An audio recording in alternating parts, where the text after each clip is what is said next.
स्वागत है आपका हमारे चैनल योगा एजुकेशन इंडिया में। विद्यार्थियों, जैसा कि आप साधन पाठ क्रमशः समझ रहे हैं, तो आज 2.50, 2.51, 2.52 नंबर के सूत्रों को समझेंगे और इसमें आप प्राणायाम को विस्तृत जानेंगे।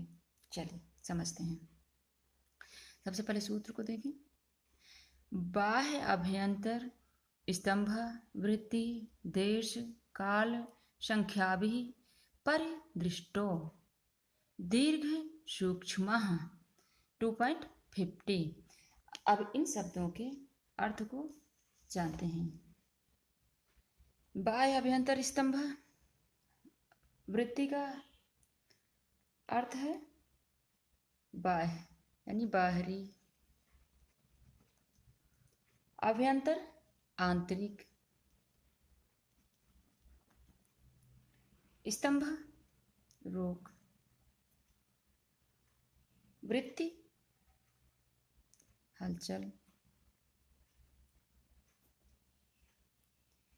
देश जैसा कि आप सभी कई बार पढ़े होंगे, देश मतलब अर्थ स्थान, काल समय, संख्या भी सूक्ष्मता,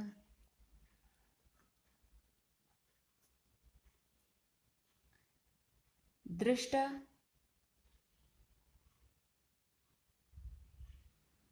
दृष्टा यानी नियंत्रित, दीर्घ यानी लंबा, दीर्घ का अर्थ हुआ लंबा, दृष्टा नियंत्रित, सूक्ष्म यानी संवेदनशील।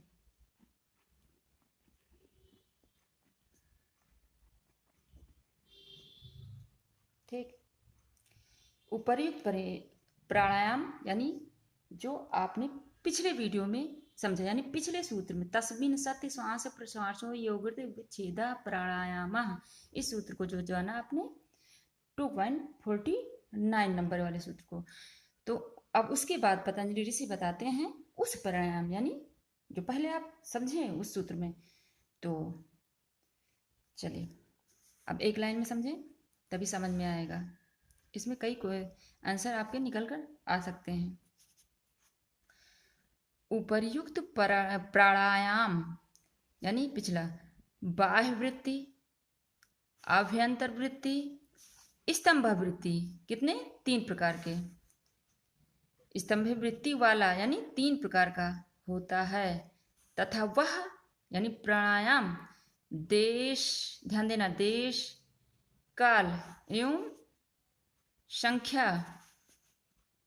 के द्वारा अच्छी तरह से देखा जाता हुआ विशाल एवं हल्का हो जाता है।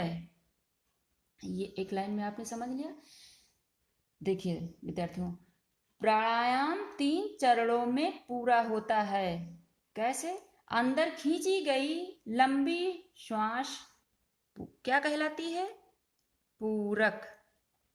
ठीक, और लंबी बाहर छोड़ी गई श्वास क्या कहलाती है? रेचक। और रेचक के बीच में लंबे समय तक रुकना यानी लंबी सांस छोड़ने के बाद कुछ देर तक रुकने को क्या कहते हैं? बाह्य कुंभक। ठीक, लंबी श्वास खींचने के बाद थोड़ी देर रुकने को क्या कहते हैं? अंतः कुंभक। ध्यान देना, लंबी श्वास छोड़ने के बाद कुछ देर तक रुकने को बाह्य कुंभक कहते हैं। ठीक, और लंबी श्वास खींचने के बाद थोड़ी देर रुकने को अंतः कुंभक कहते हैं।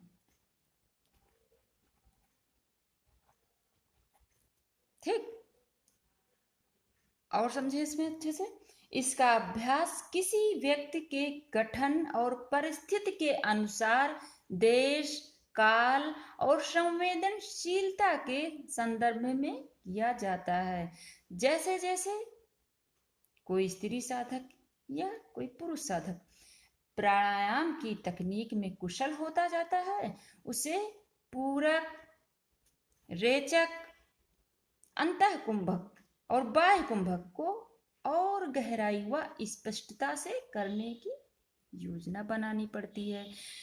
प्राणायाम के इन सिद्धांतों का पालन करने के लिए किसी साधक को इन सूक्ष्म लयबद्ध ध्वनियों की गूंज को सुनना पड़ता है तथा उसे सटीक, सूक्ष्म और संवेदनशील बनाए रखना पड़ता है।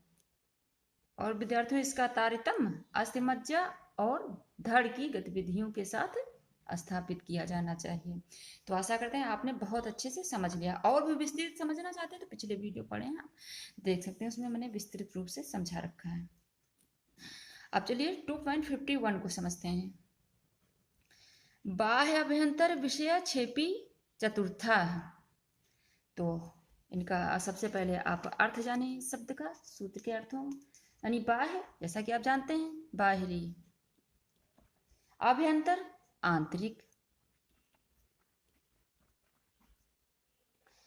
विषय, क्षेत्र या एक वस्तु। आक्षेपी, ऊपर से जाना।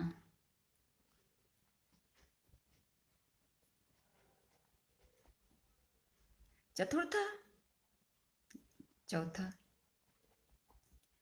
तो इसको एक लाइन में इसका अर्थ समझिए। बाहर एवं भीतर के विषयों का परित्याग कर देने से अपने आप होने से यह चौथा प्राणायाम है। तो कुल कितने जो है ये प्राणायाम के बारे में बताया है? 4। यानी बाह्य वृत्ति, अभ्यंतर वृत्ति, स्तंभ वृत्ति और फिर विषयाक्षेपी, यानी बाह्य, अभ्यंतर, विषयाक्षेपी चौथा विषयाक्षेपी प्राणायाम। तो कैसे? बाहर एवं भीतर के विषयों का त्याग कर देने से अपने आप होने से यह चौथा प्राणायाम है। देखो विद्यार्थी, थोड़ा और सरल लैंग्वेज में समझ लें तो आपको बहुत अच्छे समझ में आएगा। देखो, ये जो चौथा प्राणायाम है ना, पूर्व सूत्र में जो वर्णित 3 प्राणायाम है ना, रेचक, पूरक एवं कुंभक, प्राणायामों से सर्वथा पृथक है।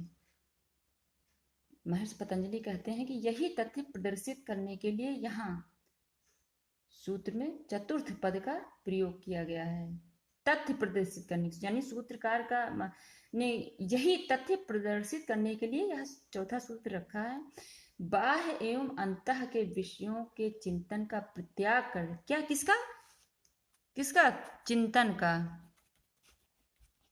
बाह्य और अंतः चिंतन के विषयों, यानी विषयों के चिंतन का परित्याग कर देने से, अर्थात इस अवधि में प्राण बाहर निष्कासित हो रहे हों अथवा अंदर गमन कर रहे हों अथवा गतिशील हों या स्थिर हों, इस तरह की जानकारी को स्वतः परित्याग करके और मन को अपने इष्ट के ध्यान में विलीन कर देने से देश, यानी क्षेत्र, काल एवं संख्या के ज्ञान के अभाव में स्वयं में जो प्राणों की गति जिस किसी भी क्षेत्र में रुक जाती है, वही यह चतुर्थ प्राणायाम है। यह सहज ही आसानी से होने वाला कौन सा प्राणायाम है? राजयोग प्राणायाम है।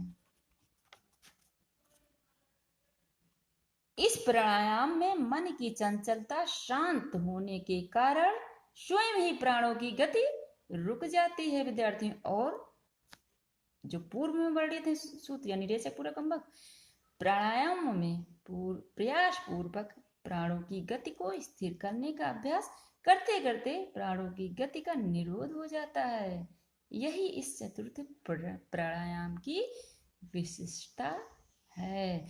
अब आगे प्राणायाम का फल जाने।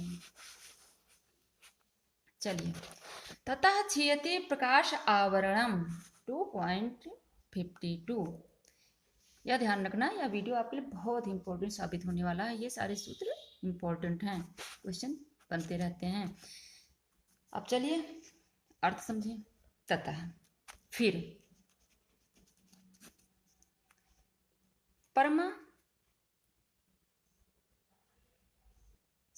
क्षीयते, तथा यहाँ फिर तथा का उससे होगा, उससे क्षीयते यानी नष्ट, प्रकाश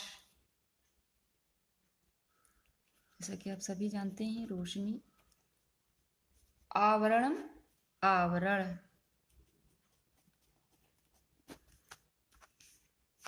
चलिए समझते हैं एक लाइन में।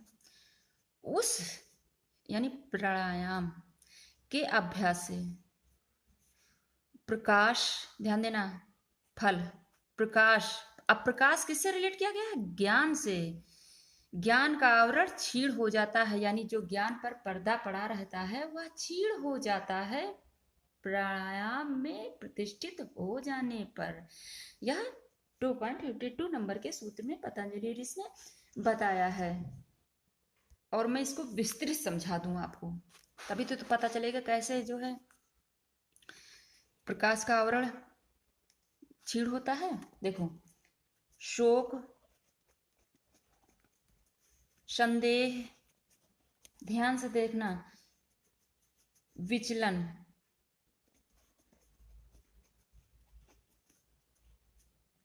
और बाधाएं,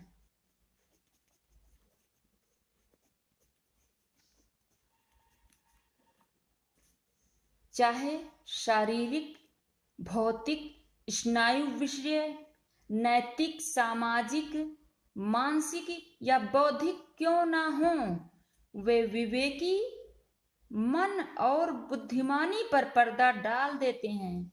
ध्यान, फिर से ध्यान समझें। देखो, ये जो महर्षि पतंजलि द्वारा प्रतिपादित प्राणायाम के इन सभी प्रकारों से ज्ञान और बुद्धि के समान प्रकाश के स्रोत पर छाया बादल छट जाता है। तो शोक, संदेह, विचलन और बाधाएं, चाहे वे शारीरिक हों, वो भौतिक हों, स्नायु विषयक हों, नैतिक हों, सामाजिक हों, मानसिक या बौद्धिक ही क्यों न हो, वे विवेकी मन और बुद्धिमानी पर पर्दा डाल देते हैं तथा उनकी शक्ति और कार्रवाई को रोक देते हैं। महर्षि कहते हैं कि प्राणायाम मन और बुद्धि पर, किस पर? मन और बुद्धि पर पड़े पर्दे को हटा देता है, जिससे अविचलित, क्या? अविचलित, परिपक्व बुद्धि के साथ ही ज्ञान, ईश्वर या आत्मा के प्रकाश का अनुभव करा देता है। यही नहीं, ईश्वर से निकलने वाले प्रकाश, ध्यान दे देना, ईश्वर से निकलने वाला प्रकाश का अनुभव योग के अन्य पहलुओं से भी किया जाता है। इसमें थोड़ा और 2 लाइन समझ लें, ऐड करके लें। देखो विद्यार्थियों, पतंजलि ऋषि जब समाधि के संदर्भ में सबीज समाधि और निर्बीज समाधि की बात करते हैं तो उनका अर्थ है कि केवल समाधि पर ही लागू नहीं होता है। यह आसन, ध्यान देना, आसन, प्राणायाम, ध्यान, धारणा और ध्यान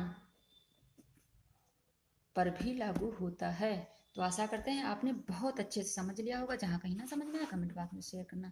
इसमें कितने सूत्रों को समझा? तथा क्षीयते प्रकाश आवरणम, बाह्य अभ्यंतर विषया छेपी चतुर्थ, और बाह्य अभ्यंतर स्तंभ वृत्तदेशी काल संख्या भी परिदृष्टो दीर्घ सूक्ष्म। तो नए चैनल पर चैनल को सब्सक्राइब करना, बेल आइकन जरूर प्रेस करना, ताकि मैं जैसे वीडियो अपलोड करूँ आपको तुरंत नोटिफिकेशन प्राप्त हो। स्वयं देखना, दूसरे बच्चों को जरूर शेयर करना। धन्यवाद।